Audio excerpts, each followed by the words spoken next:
Hello and welcome to Kerbal Fuel Crisis, where the Kerbals have run out of rocket fuel, which is a huge problem because they want to go to space. Yeah, I'm Gepwin. I'll be your guide through this world of delight and adventure, or misadventure, more often than not. So I had someone ask if I could show some speed builds as part of the process.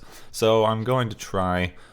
Generally, I do a lot of off-screen R&D because I'm really bad at building planes. So if I did not do some of it off screen, it would all be explosions. Which is interesting, but you guys seen how long some of my blooper reels are. I mean, that all explosions is not much fun. So I do a little off screen R&D just to make sure things will fly correctly and things. But I'm going to start showing some more of my building since people asked for that. So this, I wanted to design an inline carrier craft. The one that we had last episode was a underhung carrier, which worked out well for the weight distribution since I can move the weight more easily around, and then it makes the weight lower down than the center of lift, which in this game makes things slightly unstable, but it actually should make it slightly more stable if you can think of, like, if you hold something up by a string. Think of the center of lift as a piece of string that you're holding the object up by. If the center of weight is lower down, that object's going to stay more or less straight because the center of weight is pulling it down below the center of lift. It doesn't work out quite that way, but that's a good way to think about center of lift when you're building these aircraft.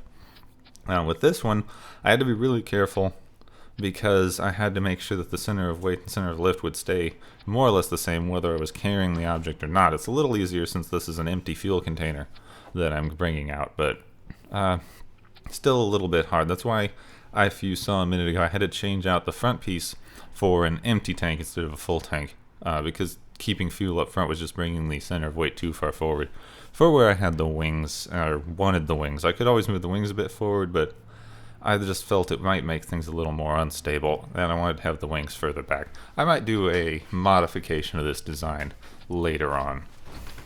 The other thing that I've been having constant trouble with is where the heck to put the landing wheels. I'd say landing gear, but that gets me confused with the ones that you put on spacecraft landers. So the place you put the landing gear, on this one I was able to extend it a bit with those struts, and I think I might keep doing that because those are so much more sound than other parts. They can take a lot more punishment, which is really good for landing on the rough terrain. I found that the crafts that I build with these struts and the landing gear are a lot less likely to explode when I'm rolling around on the terrain before or after I've landed, which is great. Now, of course, I always run into some problems with the frickin' clipping. Sometimes a couple of craft I have had to turn clipping on, but it's mostly for putting things like engines on the craft, which always presents a problem. I don't know why exactly. It's just a quirk of the game. So I do have to use part clipping occasionally. I try not to. Mostly I only use it for things like engines. And here, I'm still not sure how, but I noticed that my center of lift was way off, and I managed to get 2 copies of my aircraft copied into the game somewhere. So that my center of thrust is back to normal, I'm able to continue on. Just putting on some tail fins and solar panels and control surfaces mostly. You will not believe how often I forget to put control surfaces on my builds the first time. It's frankly embarrassing. But, you know, it happens. And lots of solar panels and some power on the center pod. And this storage container for Kerbal attachment system, so that we can carry things out to the site and have a nice little, in-house storage system for little attachment-y bits that I forgot to put anything in. So it's a completely empty container, but that'll be fine. We can store stuff in it later on when we're bringing out more pieces for the mining base. So, really, I'm just hoping this thing will fly. This was the first flight that I made of this thing. And I'm mostly just hoping it'll go. I keep not putting ladders on for my people, which I think is a mistake that I need to start fixing. But I've really fallen in love with these kind of space truck planes, with that really, really nice kind of truck front on them from B9 Aerospace. And I don't know why, but all the B9 Aerospace parts, or cockpits anyway, the person comes out the top, even though this one clearly has doors on the sides. And I kind of hope that that's something that gets tweaked later on, but For now, they come out the top, and it makes it difficult to put the ladders on. Excuses, excuses. Now, this craft, unfortunately, the way I designed it, it takes a lot of runway. You see here, it's not even really leaving the ground. It needs that little lip to get off the ground, really, which works out because the runway and where I'm landing have lips like that all over. So shouldn't be too much of a problem, but really I'd like to design it so that it can get off the ground a little bit faster. I prefer the designs that can get off the ground really quickly. So just this quick flight over the ocean. I need to name this ocean. It's some sort of little archipelago inland looking thingy, but I don't know. We'll name the ocean eventually so I can refer which one we keep flying over. But quick flight over actually only took about 20 mission minutes. And I do apologize if this footage gets a little choppy here. I don't know why, but the game was chugging during this landing. That's why I cut so much of it out. It was running hugely slow. So I've sped up the footage for you so you don't have to watch. It's so laggy, but I'm really not sure what on earth was going on. But it's a pretty nice landing. Now we have to get really close, unfortunately. I didn't quite know this at the time, but the Kerbal attachment system, I heard someone actually mention it. The Kerbal attachment system will only extend about 30 meters. So I have to make sure to drop this thing within 30 meters of the test ship there, which I need to rename. It's still named Test Loader misspelled. Now you can see how bad I am at spelling, because even if that isn't misspelled, I don't know. I just assume that. Anyway, I have a mild disability when it comes to spelling. But I need to drop this within 30 meters, which means I have to get it really close, because I have to drop it in 30 meters and get the ship able to leave again. But I did not put any apparatus here to move these parts around. So really, once I drop them down, they're there. And that's it. So this is now within 50 meters of that base, which is very nice, but we're going to have to move the plane. And thankfully, I'm able to get the plane just over the edge of that. I think this hill really helped. If this hill had not been here, we would have smashed the wing of the airplane into that habitation unit. So now, Hero Shebeli, I forgot his name. No, I meant to check that. Oh no, I forgot his name. It's my fault. I'm terrible with names, and they're all starting with S in this series. I'm not sure why. They are all starting with S. But anyway, he gets out to connect up the bases. It's not really necessary with the habitation unit. And I just wanted to hook everything up. And I'm sorry if some of that background noise is getting through. The second I sat down to record today, about 1 million trucks started going by. I have no idea why. Quiet all morning, and then the second I decided to start recording this, 1 million trucks. I'm doing my best to edit them out, but I apologize if some of the background noise is getting through in this. Very annoying. Cannot tell you how terrible that is. I wish these stupid trucks would just go away. Anyway, we've now hooked this up to create one base, so I just want to connect all of the buildings so I can control them from one point, really, is what I really want to do, so I don't have all those teeny little buildings running around that I have to switch between all the time. This way I'll be able to control the entire base very easily and manage the fuel going around, etc., etc. Also, it looks nicer to have a unified base. Other than that, no rhyme or reason to it. Now, this is about the time that I am realizing I didn't actually put anything to mine the kethane with on this container. My plan was to actually just bring out a mining / converter here and just have this set up, and then I could use that to refuel ships and things as I brought more stuff out. But I forgot to put any mining apparatus on the thing, so that's my bad. And now we have to bring out a mining apparatus, obviously, would be the next logical phase of this. Also, I'm now noticing that sometime during the time acceleration I used for the Kerbal walk, the ship has kind of inched backward and is now in direct contact with the habitation unit, which I really hope will not be a problem. I have no idea if this thing is going to issue blowback. Like, if this was rockets and I used it right now, that habitation unit would be gone. They would just fly off into the nether. But as it stands, I'm not sure how much blowback you get off of these, off of rocket or jet engines at all, and specifically off of these B9 jet engines. No clue. But we're just going to have to risk it, really. And I didn't use my braking method to get the ship out of here because I didn't want to spool it up full speed while it was touching the habitation unit, obviously. So I had to start out very slowly, and as I said, the wheels on this thing being elevated really help in the rough terrain. I've had previous ships that I landed here and I had huge amounts of trouble trying to take off because of the terrain like that.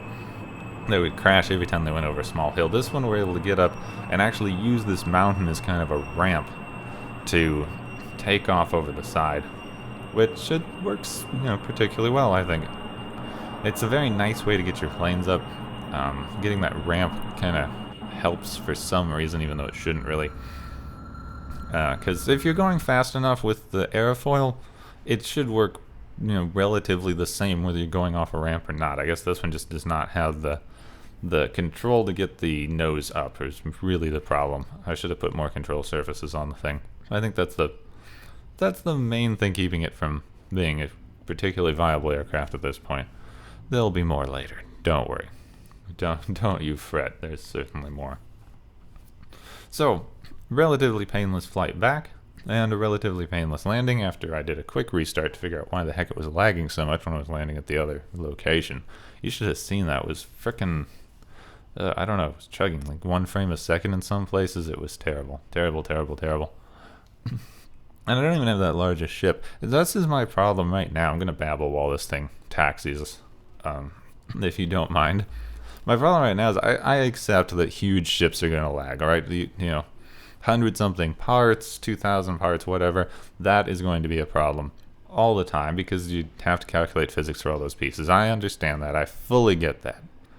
The planet is my problem. Alright, ever since the new patch, the planet has so many biomes and bits and bobs and thingies, and I understand adding kethane and minerals and things that I put in with mods is not helping. But, the ship thing I can deal with because you can build smaller ships. I can't build a smaller planet. Anytime I'm near Kerbin, it's going to lag a little, and, I like to look at the planet that I'm on, really. That's just something I'd like to see, is the planet get a little bit more, I don't know, attention or optimization or something. So, now that we have all these planes sitting around just doing nothing, I've got 4 planes sitting around that I don't know what to do with. I don't really want to call them back, but I don't really want to leave them there either. So, we are going to build a refueling rig, is the main thing. Safety first, so put rails along the top, since the way that I put this cockpit, he's going to pop out on the top there. So I decided to use the B9 railing, because I haven't used it before. And large wheels, because why not? It is a rover, it's going to rove around the base. So the large wheels are cool, and we're putting sort of a crane thing on the front. So I'm going to use the attachment system crane to grab stuff with the little electromagnet, and then the hope is that those 2 things on the side are going to keep it kind of straight. So this is a refueler, because it's going to have fuel in the main body, and then a way to transfer it to other ships, and then this crane thingy. So this is going to be a refueler and loading craft. So here's the idea. We pick up something with the crane, which I did not action group, so I apologize for all the ugly menus. But we send the crane down on this object, which is too far back. The center of gravity on this mining thingy is a bit weird, but nothing we can't handle, really. So move it to more or less to the middle. Well, not the middle. That thing on the back is way heavier than the rest of it. But anyway, get it where you need it, and then electrify the magnet, lift it up, and hopefully these 2 struts on the sides are going to keep it more or less in line. My goal is to keep that docking port on the front pointed forward. That way that I can just drive it up to the aircraft and dock it with, whatever. And then having the winch on there is going to let me have it at variable heights, which is the main problem with trying to dock stuff. Seriously, so many cars. Anyway, this design has a slight flaw, as you can see right here. Those front supporting gear are too close to the front to be able to successfully get anything loaded on the aircraft. So I made this quick little redesign. Extended the crane and extended the front and moved the support wheels to the bottom. Those two small landing gear up front are there to support the huge mass of forward rig that is on this thing, which does present a little bit of a problem driving up around this. Unfortunately, the landing gear that I have on this are impacting the ones on the side. So I do just raise those, really. There's no reason that those two need to be up because I have the ones in back. These are here more for stability. They're a completely redundant set of landing gear, which is good because I'm about to snap one off. So, and of course switching to the wrong aircraft because I have so many of the things floating around. Flying. Yeah, that's like floating and flying. Flying, that's going to be a problem when talking about aircraft. So, I lower the crane first so that I can tell more or less where it's going to sit once I'm forward on this thing. And after quite a bit of fiddling around, we managed to force our way past those landing legs and get over this. This is probably the least, see there, landing gear knocked off. This is probably the least subtle or elegant loading of the thing. I've not watched this in a little while, so this is actually funny to me too. I was bumping the thing around, doing all kinds of terrible things to this poor little mining unit. And also we gotta wait for that attachment winch to swing into the right position. But finally get the dang thing attached and retracted. And the plan's working out well so far. I'm able to keep the thing up. It keeps it straight and keeps it from bouncing around or wiggling too much. And those front landing gear are supporting it very well. Now, I wanted to give you the nice interior view. I thought this looked kind of cool if it would be completely inoperable because you can't see what's directly in front of you, which is a huge problem, I think, if you're going to be driving this kind of large crane. Nice to know you're not smacking into something. But here it is, our full utility vehicle in all its glory, with those huge new batteries on it. And mostly those are there for ballast. It doesn't need that much power. Really, I could put a small battery on this thing, it would work fine. But, just for tooling around the base. And I'm turning steering on the front, which does not help at all, but it felt that it was dragging a little bit. This thing's going to need a slight redesign, but this is nice for a prototype, really. And I think we're just going to try to be refueling and reusing our aircraft as much as possible in the future. So it's going to be nice to have a little mobile crane reloader thing floating around. Now, I know that this can fit into the back of the aircraft because the previous one had more or less the same design as this. It was just too short to fit in. So I'm of course scraping up the paint, scraping up the aircraft no end, but I do manage to get the docking ports very close to each other. Now I have no idea if this is going to work or if it's even allowed to work with Kerbal attachment system. I've never tried this before, docking things while they're on the crane. I've never seen anyone try this to my knowledge. So I had no idea if this was actually going to work or not. So really just fiddling around. This is a docking procedure that I call the slam them into each other until they stick method, which I admit is not probably not the proper way to do that, but really it's the only thing I could think of because the docking ports are lined up almost exactly, which I was very surprised by, to be honest with you. I figured I'd have to raise or lower that and figured I'd have to raise it and cause some problems, but actually I got the things to stick with relatively no pain, which, I don't know, I'll just say it. I'm impressed with myself on the design of this thing. So now we just have to quickly back this thing up. Just going straight should work out fine. I don't want to pull anything else off of the craft, but thankfully it was okay.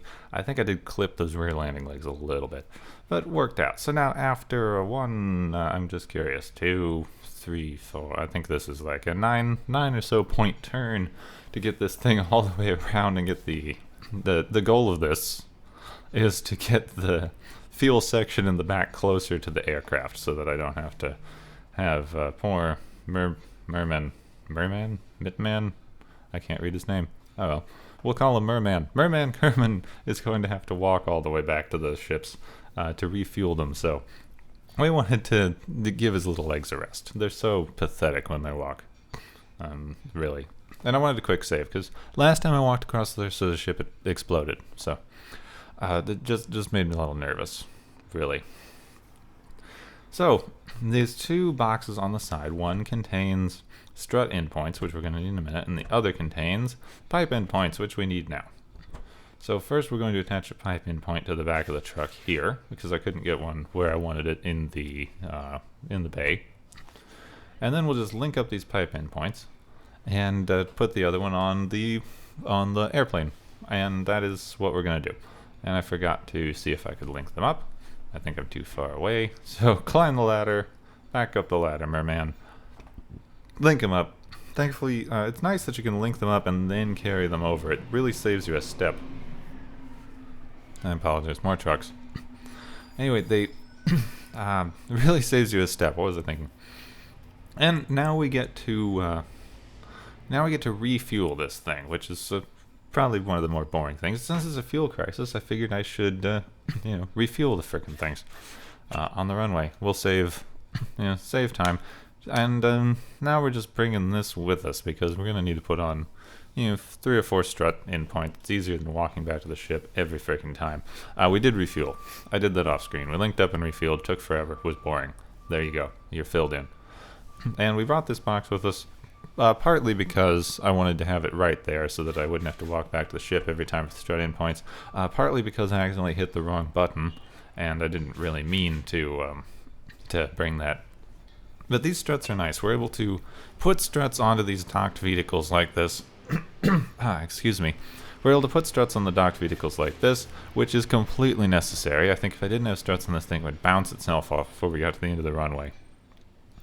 So we're going to have to keep doing more and more things like this if we want to do stuff outside of the vehicle assembly building. Which I think we do. Spaceplane hangar and stuff is nice and all, but it's kind of more fun just to be able to do stuff in the field with reloading craft and things of that nature. I'm going to try to do as much of that as possible. Unfortunately, repairing some things is going to be a huge problem if things get broken, like this wing that's about to smash into the building here. I think it does. That's weird. It looked like it was touching when I was playing the game, but in the recording it looks like it floated around the control tower there a little bit. Oh well. Usually you're supposed to buzz the tower in the air, but these guys are, of course, little nonconformists. So they buzz the tower while they're on the ground, actually smashing a wing into it. But these B-9 aerospace wings are so sturdy that, no problem at all. And instead of just doing a quick U-turn and getting back on the runway, I actually wanted to taxi down a little further because I know this thing needs a lot of runway to take off, which is still a problem with the design. I'm going to have to redesign this craft at some point. But for now, it's what we had, and we had it available and ready to reload, and we designed a custom reloader for it. So, all's well that reloads well, I guess? Yeah. So since we are not as far down the runway as I would like, I did put on the brakes to spool up the engines. I was not sure how far down the runway I had to be for this thing to get to its optimal speed, so I wanted to let the engine spool up while I was standing still, just so I could get as much possible speed on the slightly shortened. But it's not really that much shorter. Anyway, but I'm pretty sure that I'm going to need to use the lip at the end of the runway, no matter what I do. I'm just trying to negate that slightly. And I think a cop might have just pulled somebody over and yelled at them through the speaker. Sorry to cut out a bit there. Bit disjointed. Anyway, what was I saying? We're going to have to use the lip at the end of the runway. More or less the same as we did last time, which is unfortunate, but I will redesign this thing later on. Still, more or less the same takeoff, more or less the same procedure. You take off, you fly across the ocean, even if this one is slightly more unstable under time acceleration, as you just saw. Now we've finally made it across the ocean, and we are coming in for a nice little glide slope, and hard landing, lose the miner entirely. Not only do we lose the miner, we lose the docking port that it was attached to. And I don't know. You can't have a fuel crisis without a few crises. Crises? Anyway, now we have to figure out what we're going to do with this ship. I'm voting on flying back and salvaging it for parts, but we need to figure out not only what we're going to do with this ship, but how are we going to get a mining rig out here. So far, all of our attempts to get a mining rig out here have failed, so I might just have to do something more creative. Anyway, that's it. Exploding mining rig. That's all for today. I'm just can't figure out anything. More creative mining rig coming up in the future. In the meantime, I'll just say that I'm Gepwin. If you'd enjoyed, please subscribe, like, comment, etc. I really appreciate it. Other than that, I really hope you liked the show, and I'll see you soon.